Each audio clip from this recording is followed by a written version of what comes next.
Sağ olun, baş inşallah. Belediye Başkanlığı bir dava partisi. Evi adalet inşallah. Selamun aleyküm. Hoş geldiniz. Belediye Başkanı. Baş inşallah.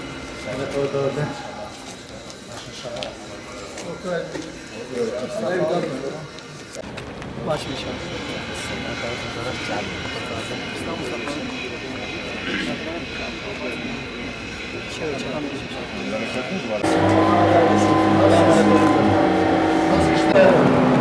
Baş inşallah.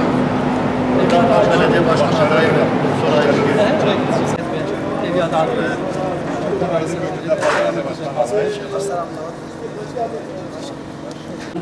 Doktor Ali.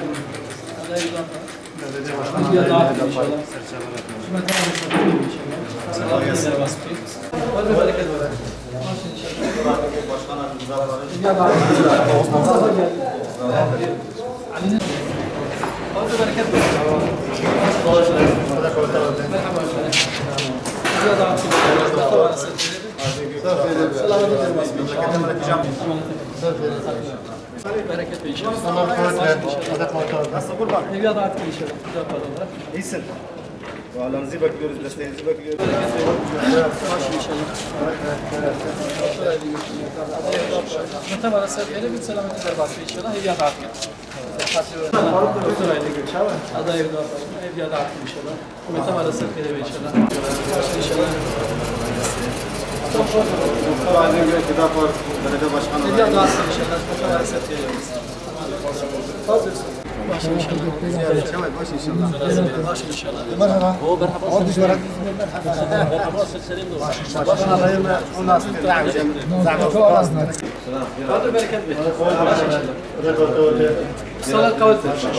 Bir de bizim omuzlardandır. Baş inşallah. Baş inşallah. Evi adalet inşallah. Aleyküm selam. Doktor Aydın Başkan adayı ve İmam Araya. سخاوة الناس كم رحمتية Hizmete varasın inşallah. Son bir bereket ver. سلسلة ما دخلت دكتور عايزين inşallah. لا حوجه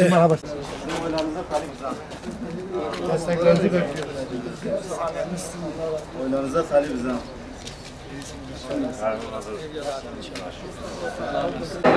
Sahi düşmesin. Sonra ben sana bakacağım.